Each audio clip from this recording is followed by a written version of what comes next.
Guys, this is समा from यंजूस और आज हम पढ़ेंगे यूरोजेनिटल सिस्टम की डेवलपमेंट के बारे में। ठीक है, एम्ब्रियोलॉजी का ये टॉपिक है। तो बेसिकली स्टार्ट करते हैं। यूरोजेनिटल सिस्टम का ये क्या एक किस्म का बेसिक्स है इसके, और इसका ओवरव्यू स्टार्ट करते हैं। तो सबसे पहले क्या है, यूरोजेनिटल सिस्टम में दो सिस्टम आते हैं, एक यूरिनरी सिस्टम आता है और रिप्रोडक्टिव सिस्टम आता है। ठीक हो गया। अच्छा, तो इसकी इनिशिएशन कहाँ से होती है? सबसे पहले आपको पता है कि फर्टिलाइजेशन होती है। ठीक है, फर्टिलाइजेशन कैसे, वो स्पर्म्स और एग मिले। ठीक है, हम एक किस्म का वो ओवरव्यू पिछला याद करते हैं। तो उसके बाद फर्टिलाइजेशन हुई, फर्टिलाइजेशन के बाद फर्स्ट वीक आया, सेकंड वीक आया। ठीक है, और थर्ड वीक ऑफ डेवलपमेंट आया। थर्ड वीक ऑफ डेवलपमेंट में क्या होता है, गैस्ट्रुलेशन होती है। गैस्ट्रुलेशन क्या होता है, 3 जर्म लेयर्स फॉर्म हो जाती हैं जिसमें एक्टोडर्म, एंडोडर्म और मेसोडर्म। ठीक है, अच्छा, मेसोडर्म से आगे क्या निकलता है, पैराक्सियल मेसोडर्म होता है, लेटरल मेसोडर्म होता है और इंटरमीडिएट मेसोडर्म होता है। जो इंटरमीडिएट मेसोडर्म है बेसिकली उससे आगे यूरोजेनिटल और रिप्रोडक्टिव सिस्टम डेवलप होते हैं। ठीक हो गया, ये था इसका बेसिक। तो आप इसकी डायग्राम्स के हवाले से इसे समझते हैं। तो अगर हम फर्स्ट ईयर का नॉलेज रिवाइज करें, ठीक है, तो ये आपको डायग्राम याद होगी। ये बाइलैमिनर एम्ब्रियोनिक डिस्क जो फॉर्मेशन होती है, तो उसकी ये डायग्राम का इनिशियल स्टेजेस हैं। उसके बाद ये देखें, ये बाइलैमिनर एम्ब्रियोनिक डिस्क की फॉर्मेशन है और इसी से आगे गैस्ट्रुलेशन होगी और 3 लेयर्स इसमें फॉर्म हो जाएंगी। फिलहाल क्या है, एपिब्लास्ट और हाइपोब्लास्ट है। ठीक है, तो इससे आगे अब एक नई लेयर फॉर्म होगी, गैस्ट्रुलेशन होगी उसमें। ये देखें, यहाँ क्या था, बाइलैमिनर एम्ब्रियोनिक डिस्क का। ठीक है, तो आगे डेवलपमेंट वगैरह हुई है, तो अब क्या है, ट्राइलैमिनर एम्ब्रियोनिक डिस्क की है, यानी 3 लेयर बन गई हैं। ठीक हो गया, जिसमें एंडोडर्म, एक्टोडर्म और मेसोडर्म। अब ये कौन सी नई लेयर आ गई है, ये मेसोडर्म आ गई है। ठीक है, बाइलैमिनर एम्ब्रियोनिक डिस्क में क्या था, एपिब्लास्ट, हाइपोब्लास्ट। एपिब्लास्ट से आ गई ये एक्टोडर्म बनी और हाइपोब्लास्ट से आगे क्या बनी, एंडोडर्म। ठीक है, तो अब आगे गैस्ट्रुलेशन का प्रोसेस हुआ। गैस्ट्रुलेशन के प्रोसेस में क्या हुआ, फिर थर्ड लेयर आ गई जिसे हमने क्या कहा है, मेसोडर्म का नाम दिया है। ठीक है, और इसी मेसोडर्म से आगे 3 चीज़ें होती हैं मेसोडर्म में जो मैंने आपको पहले बताई। ये देखें इस डायग्राम के, जिसमें सबसे पहले क्या है, पैराक्सियल मेसोडर्म है। ठीक है, ये पैराक्सियल मेसोडर्म है, उसके साथ क्या है, इंटरमीडिएट मेसोडर्म है और एंड के ऊपर क्या है, लेटरल मेसोडर्म है। तो बेसिकली जो डेवलपमेंट है यूरोजेनिटल सिस्टम की वो कहाँ से होगी, इंटरमीडिएट मेसोडर्म से। ठीक हो गया, इंटरमीडिएट मेसोडर्म से क्या बनेगा, यूरिनरी सिस्टम और रिप्रोडक्टिव सिस्टम। अच्छा, इतना हमने देख लिया। उसके बाद यूरोजेनिटल सिस्टम और रिप्रोडक्टिव सिस्टम। यूरोजेनिटल सिस्टम में आगे 2 सिस्टम होते हैं, एक कलेक्टिंग सिस्टम होता है और दूसरा क्या होता है, एक्सक्रीटरी सिस्टम होता है। ठीक हो गया। अच्छा, जो हम पहले बात करते हैं किडनी की। ठीक है, तो किडनी की जो डेवलपमेंट होती है वो 3 पोर्शंस में होती है, प्रोनेफ्रॉन, मेसोनेफ्रॉन, मेटानेफ्रॉन। ठीक है, और इनके आगे डिटेल्स के बारे में हम अभी देख रहे हैं, डायग्राम के वाले से फिर इधर आएंगे। अच्छा, जैसे पहले मैंने बात की कि ये जो मेसोडर्म है, ठीक है, मेसोडर्म से आगे क्या बनेगा, यूरोजेनिटल सिस्टम। ठीक है, वो रिवाइज इसलिए कराया था ताकि अच्छी तरह समझ आ सके।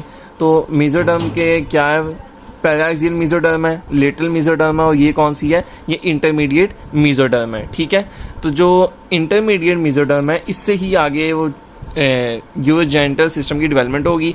तो बेसिकली ये अगर ऐसे ये एम्ब्रियो पड़ा था, ठीक है, तो उन्होंने इसे यहाँ से कट किया और यहाँ से जब कट किया तो ये उसका ये वाला हिस्सा दिखा रहे हैं। लाइक अगर ये ऐसे हमने इसे कट किया, ठीक है, तो अब हम यहाँ से इसे ऐसे देख रहे हैं। ठीक है, ये ऐसे इसे देख रहे हैं, इसका यहाँ से नहीं देख रहे, इसे यहाँ से देख रहे हैं। लाइक ये पेंसिल समझ ले एम्ब्रियो। ठीक है, इसे मैं कट करूँ और फिर इसका ऐसे ऊपर से ऐसे इसे देखूँ तो ये वो हिस्सा ऐसे इसका नज़र आएगा। अच्छा, क्या हुआ, सबसे पहले जब ये न्यूरल क्रस्ट वगैरह फॉर्म हुए, ठीक है, स्माइट फॉर्म हुए, ठीक है, तो उसके बाद ये जो सेंटर में नोटोकॉर्ड आया और नोटोकॉर्ड के साथ ये नेफ्रोजेनिक कॉर्ड, जो ये नेफ्रोजेनिक कॉर्ड थी, ठीक है, जो इंटरमीडिएट मेसोडर्म से डेवलप हुई है, ये वाली इंटरमीडिएट मेसोडर्म से डेवलप हुई है और इसी से आगे आप देखेंगे कि यूरोजेनिटल सिस्टम की डेवलपमेंट होगी।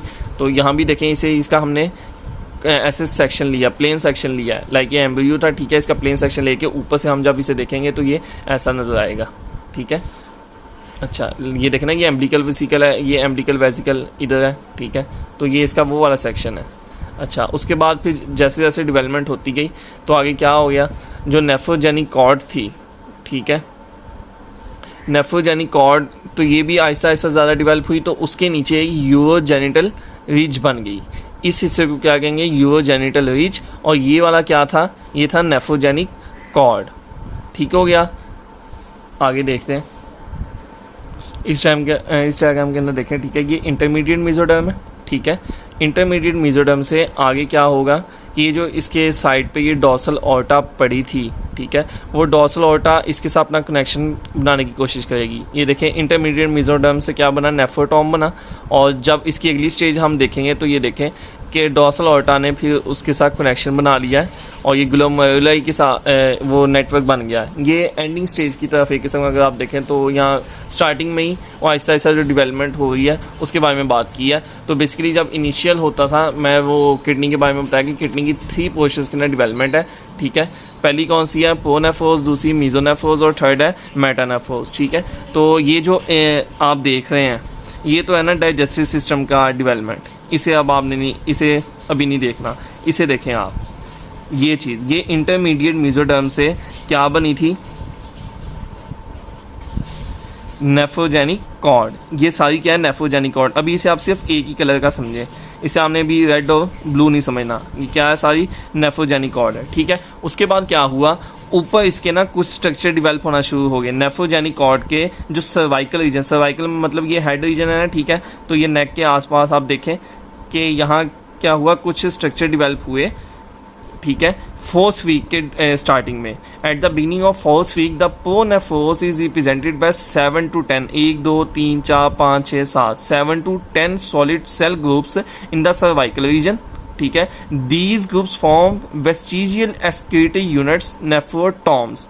इन्हें ये क्या बनाएंगे, nephrotomes that regress before more caudal ones are formed. By the end of 4th week all indication of the pronephric system have disappeared. ये 4th week के एंड के ऊपर ये सारा क्या हो जाएगा, खत्म हो जाएगा, ठीक है। ये था प्रोनेफ्रोज का यानी इनिशियल उसका, ठीक है। अच्छा, जो इसके नीचे है, प्रोनेफ्रोज के नीचे ये आपको स्ट्रक्चर नजर आ रहा है, ये है मीजोनेफ्रिक सिस्टम, मीजोनेफ्रोज, ठीक है। ये भी किससे होती हैं, ये भी उसी इंटरमीडिएट मेसोडर्म से ड्राइव हुए हैं, ठीक है। और अपर थोरेसिक और अपर लंबर सेगमेंट के अंदर ये मौजूद होते हैं, L3 सेगमेंट्स में। और 4th week, early in the 4th week of development during regression of pronephric system the first excretory tubules of mesonephros appear, they lengthen rapidly, form an S-shaped loop and acquire a tuft of capillaries that will form a glomerulus at their medial extremity, ठीक है। इससे glomerulus बनेगा और इसी से बॉमन्स capsule भी बनेगा, ठीक है। और उसे दोनों को हम फिर क्या मिला के कह देंगे, tubules, and together the structure constitute renal corpuscle, ठीक है। Laterally the tubule enter the longitudinal collecting known as mesonephric Wolffian duct, ठीक है। अच्छा, अब ये देखें कि ये क्या था, ये जो मीजोनेफ्रोज है ये क्या हो गए, रिग्रेस होना शुरू हो गए, डीजनरेट होना शुरू हो गए, वेस्टिजियल प्रोनेफ्रिक सिस्टम है। उसके बाद जैसे ही इनकी रिग्रेशन हो रही है, इधर मीजोनेफ्रिक एक्सक्रीटरी यूनिट्स क्या हो रहे हैं, ये डेवलप होना शुरू हो गए हैं, ठीक है। अच्छा, प्रोनेफ्रोज के अंदर भी 2 चीज़ें होती हैं बेसिकली, ये जो है ये इसका क्या है, डक्ट है, ठीक है। और ये वाली चीज़ें क्या, ये इसके नेफ्रोटॉम है, ठीक हो गया। और इसी तरह ये जो मीजोनेफ्रिक एक्सक्रीटरी यूनिट है, ये मीजोनेफ्रिक का क्या है, ये उसकी है मीजोनेफ्रिक डक्ट, ये देखें इसने लेबल किया हुआ है, ये इसकी क्या, मीजोनेफ्रिक डक्ट। और जो ये चीज़ें इससे यहाँ से ऐसे निकली हैं, ये क्या है, ये मीजोनेफ्रिक ट्यूब्यूल्स हैं। ये वाली क्या है, इसकी ब्लू वाली जो आ रही है ये मीजोनेफ्रिक डक्ट है, और जो इससे आगे ये निकली ये है मीजोनेफ्रिक ट्यूब्यूल्स हैं, ठीक हो गया। अच्छा, in the middle of the second month the mesonephrons form a large or wide organ on each side of midline. Because the developing gonad is on its middle side is formed by both organs is known as urogenital ridge. वो जो reach मैंने आपको पहले diagram के अंदर दिखाई थी नेफ्रोटॉम के बिल्कुल नीचे, वो कौन सी थी, यूरोजेनिटल रीच। लाइक ये देखें इस डायग्राम के अंदर ये जो नेफ्रोजेनिक कॉर्ड है, ठीक है, जिसके अंदर क्या प्रोनेफ्रोज भी डेवलप हुआ है, जिसके अंदर क्या हुआ, मीजोनेफ्रोज भी डेवलप हुआ है। बेसिकली ये कट सेक्शन है ना, तो वो जो लाइन मैंने आपको ऐसे दिखाई है अभी, लाइक ये ऐसे अगर यहाँ वो मीज़ोनेफ्रोज और प्रोनेफ्रोज डेवलप हो रहा है, ठीक है, तो जब हम उसे ऐसे कट करके देखेंगे तो ये हमें नेफ्रोजेनिक कॉर्ड ऐसे नज़र आएगी, ठीक है। तो इसके साथ ही नीचे क्या बनी है, यूरोजेनिटल रीच, ये वाली क्या है, यूरोजेनिटल रीच बन गई है, ठीक हो गया। अच्छा, in the male, a few of the caudal tubules and mesonephric duct persist and participate in the formation of genital system but disappear in the female. जो मेल है, ठीक है, ये चीज़ आपने याद रखनी है, जो caudal tubules हैं and the mesonephric duct persist, ये मेल के अंदर क्या करते हैं, ये तो persist करते हैं, लेकिन जो फीमेल के अंदर होते हैं ये डिसअपियर हो जाते हैं। क्या चीज़, mesonephric duct और उनकी caudal tubules, लाइक ये जो mesonephric duct है, सॉरी, और उसकी caudal tubules हैं, ये मेल्स के अंदर persist करते हैं, लेकिन फीमेल्स के अंदर फिर क्या हो जाते हैं, ये डिसअपियर हो जाते हैं, ये जो कॉर्डल एंड की तरफ होते हैं, ठीक है, क्योंकि मेल के अंदर इन्होंने क्या बनाना होता है, जेनिटल सिस्टम की फॉर्मेशन इन्होंने करनी होती है। अच्छा, उसके बाद लास्ट है मेटानेफ्रोस। अच्छा, एक और चीज़ की जो मेन है वो क्या है, ये जो मीज़ोनेफ्रिक नीचे डक्ट वगैरह बनी है, इसने आगे जाके किससे ज्वाइन होना, क्लोका से, इसे आप जो भी प्रोनाउंसिएशन करते हैं, ठीक है, तो क्लोका से इसने जाके अटैच होना है।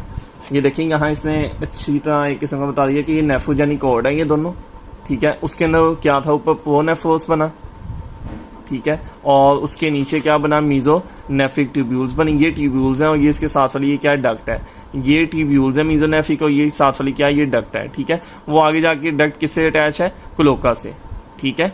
अच्छा, क्लोका में अब फिर क्या होगा, ये जो मीज़ोनेफ्रिक ट्यूब्यूल्स हैं, ठीक है, इनके वो सॉरी मीज़ोनेफ्रिक डक्ट है, ये क्या पास आउट करेगी क्लोका के अंदर, जाहिर बात है ये इसके अंदर क्या देगी, यूरिन देगी, ठीक है। अच्छा, ये जो आप देख रहे हैं ये लाइन, ये भी किससे अटैच है, ये भी क्लोका से अटैच है, और जो आगे जाके फिर कहाँ जा रहा है, एलेंटॉइस के अंदर, यानी यहाँ से, और ये इसके पीछे से जो आ रहा है वहाँ से भी, ठीक है। दो चीज़ों से क्लोका की ड्रेनेज है, ठीक है, क्लोका इन दोनों को ड्रेन कर रहा है, एक किसे मीज़ोनेफ्रिक डक्ट को, और इसे कर रहा है हाइंड गट को। हाइंड गट से क्या आ रही है, फीसिस आ रही है, और मीज़ोनेफ्रिक ट्यूब्यूल से क्या आ रहा है, वो यूरिन आ रहा है, जो आगे पास आउट हो जाता है किसमें, एलेंटॉइस के अंदर, ठीक हो गया, होप सो की समझ आ गई होगी। अच्छा, उसके बाद क्या होता है,